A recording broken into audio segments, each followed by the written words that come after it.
ETF index mutual funds నేర్చుకుని stock మార్కెట్లో రాణించాలనుకుంటున్నారా? వెంటనే ఈ నెంబర్కి కాల్ చేయండి.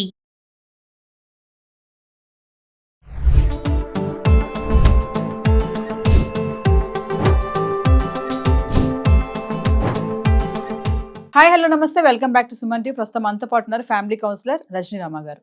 నమస్తే మ్యామ్. నమస్తే నవీన. మేము ఒక భార్య భర్తతో ఎలా బిహేవ్ చేయాలి? అదేంటి భార్య భర్తతో ఎలా బిహేవ్ చేయడం అంటే వాళ్ళిద్దరికి ఎంత ఫ్రీడమ్ ఉంటుంది, చాలా అన్యోన్యంగా ఉంటారు, క్లోజ్గా ఉంటారు కదా, అయినా సరే భర్తతో భార్య ఎలా బిహేవ్ చేయాలి అని అడుగుతున్నారని మీరు అనుకోవచ్చు. కానీ ఇక్కడ కొన్ని చాలా ఉన్నాయి మేడం. ఎందుకంటే చాలా మంది భార్యలు ఇంకా అల్లరి చిల్లరగా ఉండడము, కొంతమంది, అందరి గురించి కాదు, అలా ఉన్న వాళ్ళ గురించి మనం చేస్తున్నాం. అంటే అసలు హస్బెండ్తో ఎలా ఉండాలి వైఫ్ అనేది కొన్ని టిప్స్ మేడం.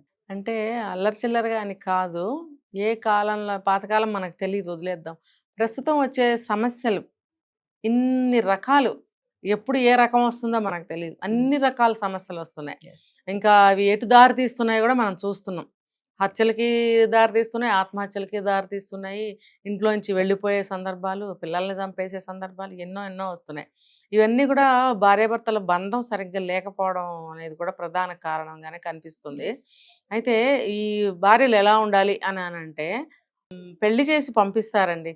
లవ్ మ్యారేజ్ అయితే ఒకళ్ళనొకళ్ళు ఏంటనేది తెలుసుకునే కొంతలో కొంత వస్తారు, వచ్చి కూడా ఇమడలేకపోతున్నారు. అది వాళ్ళ కర్మ, దురదృష్టం అని కూడా అన్నాను నేను. కర్మ. అప్పుడు అంత ప్రేమగా ఉంటే ఇంకా పెళ్లి చేసుకున్నాక అయిపోయిందిగా మా పని. ఇంకా తర్వాత ఎందుకు ఉండలేకపోతున్నారు? ఎక్స్ట్రా ఏం కావాలి మీకు? ముందు మీరు చూసినవే అన్నీ, ముందు మీకు తెలిసినవే అన్నీ. పెళ్ళైన తర్వాత కొత్త ఎందుకు కోరుకుంటున్నారు మీరు కదా? పెళ్ళైన తర్వాత ఎలా ఉందాము, పుట్టబోయే పిల్లలకి పేర్లు కూడా సెలెక్ట్ చేసుకుంటున్నారే. మరి అలాంటప్పుడు ఎలా ఉండాలనేది ముందు మీకు తెలీదా? మళ్ళీ ఇంకా ఎక్స్ట్రాలు ఏదేదో కోరేసుకుంటున్నారు భర్తల నుంచి, భార్యల నుంచి.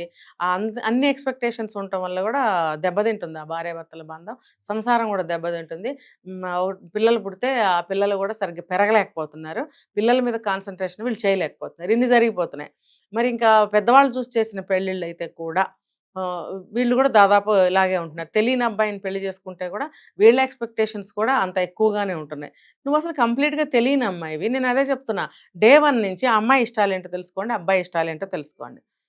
అతను బంధువులు ఎవరినైనా ఇష్టపడుతున్నాడా, అది మీరు రెస్పెక్ట్ చేయండి, లేకపోతే అతను కోపం వచ్చేస్తుంది, నీ మీద నెగటివ్ పెట్టేసుకుంటాడు. అలాగే ఈ అమ్మాయి కూడా ఎవరైనా బంధువులను ఇష్టపడుతుందా, దాన్ని రెస్పెక్ట్ చేయండి. ఓహో, ఈ అమ్మాయికి ఫలానా పిన్ అంటే, బామ్మ అంటే ఇష్టము, మనం కూడా గౌరవించడానికి అలవాటు పడదాం. నువ్వు ఇవాళ ఫస్ట్ డే వచ్చినప్పుడు నీకు వాళ్ళ చుట్టాల మీద ఎటువంటి కోపతాపాలు, శత్రుత్వాలు ఉండవు కదా. ఆమెతో సమానంగా నువ్వు కూడా గౌరవించు, ఆమె ఎవరినైతే ఇష్టపడుతుందో. తర్వాత ఆమె ఏ ఏ ఐటెంని ఇష్టపడుతుంది, తినే పదార్థం, అది కూడా నువ్వు గమనించు. అలాగే ఆమె ఇష్టాయిష్టాలు కొన్ని ఉంటాయి, అలాగే అతని ఇష్టాలు, ఇద్దరు కూడా గౌరవించుకున్నప్పుడు బాగుంటుంది. లేదు అనుకోండి, అప్పుడు ఏం చేయాలి? సైలెంట్గా నడుపుతూ ఉండాలి. కొంతకాలం టైం తీసుకుంటుంది ఆ బాండ్ అనేది ఏర్పడటానికి. అతిగా ఎప్పుడూ కూడా ఎవరు మాట్లాడకూడదు. ఇప్పుడున్న కాలమాన పరిస్థితుల ప్రకారం ఎక్కువగా మాట్లాడామంటే దెబ్బతింటాం. చాలా చూశాను నేను ఇలాంటివి. ఇప్పుడు భార్య ఎక్కువగా మాట్లాడుతుంది, ఓవర్ ఎక్స్పెక్టేషన్స్, ఇలా ఉండొచ్చుగా, అలా ఉండొచ్చుగా, ఎక్కడికైనా వెళ్దాము, లేకపోతే అది తీసుకొద్దాం, ఫలానా వాళ్ళకి అది చేయాలి, రకరకాలు ఉంటాయి. ఇల్లు అన్న తర్వాత ఇంత ఈవిడ మాట్లాడుతుంటే అతను మాట్లాడడం, అప్పుడు మండిపోదా? మరి 100 సార్లు పలకరించినా మాట్లాడరు. అలాగే కొంతమంది భార్యలు ఎంత పలకరించినా పలకరు. ఇలా ఉన్నప్పుడు సైలెంట్ మెయింటైన్ చేయడం చాలా మంచిది, ఎందుకంటే గొడవలు రాకుండా ఉంటాయి. కమింగ్ టు డ్రెస్ విషయంలో నేను అడగాలనుకుంటున్నాను.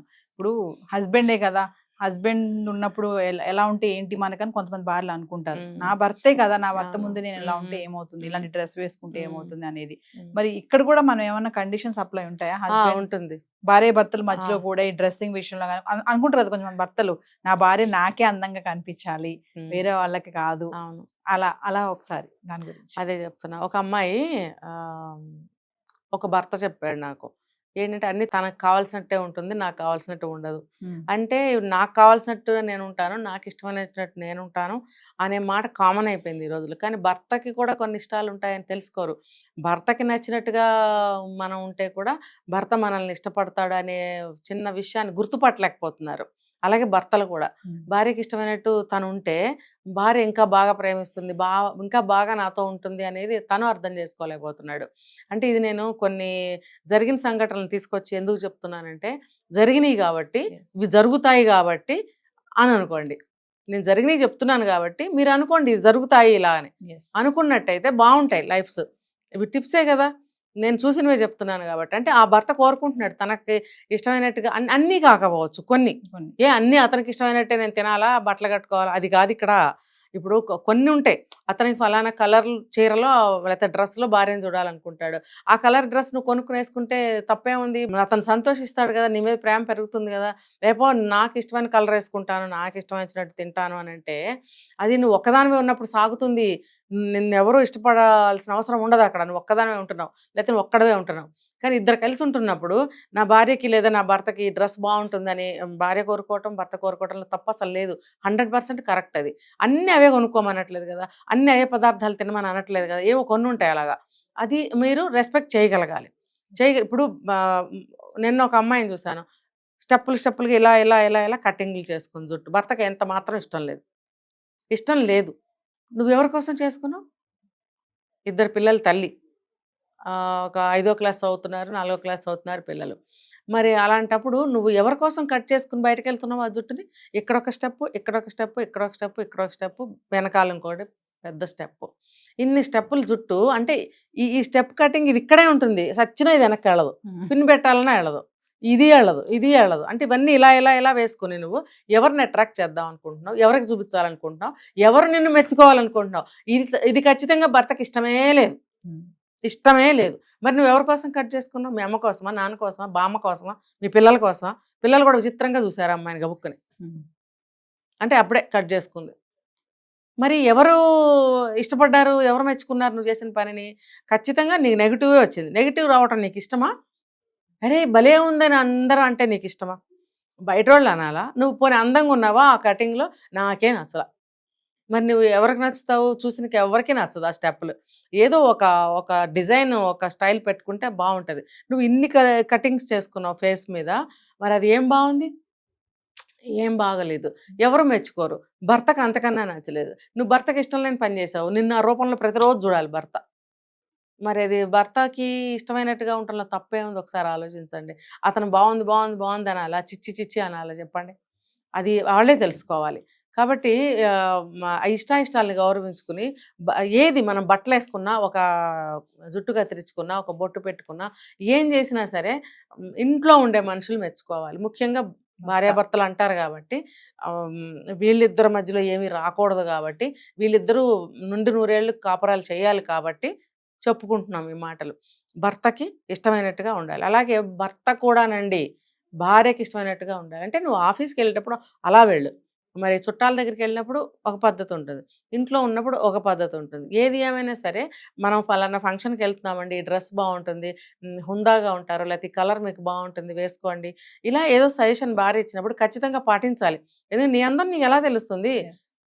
నేను ఎదుటి వాళ్ళు చూసినప్పుడు కదా నువ్వు ఎలా ఉన్నావు తెలుస్తుంది. మరి అలాంటప్పుడు ఎదుటి వాళ్ళ కళ్ళకి బాగున్నప్పుడు అది నిజంగానే బాగుంటుంది అని భార్య చెప్పిన మాట వినాలి, భర్త చెప్పిన మాట వినాలి. లేకపోతే ఆ గౌరవం కానీ అది ఒకళ్ళ విషయం ఒకళ్ళు మన్నించుకోవటం కానీ లేనప్పుడు ఎందుకండి ఇంకా అది? ఇప్పుడు చాలా మంది జంటలు ఇలాగే ఉంటున్నారు, ఉండొద్దని నేను చెప్తున్నా. ఫ్రీడమ్ ఉండాలి, అలానే రెస్పెక్ట్ కూడా ఉండాలి. భర్తకి భార్య, భార్యకి భర్త కూడా. నువ్వు ఏం అందంగా తయారైనా బయటవాడు ఎందుకు చూడాలి?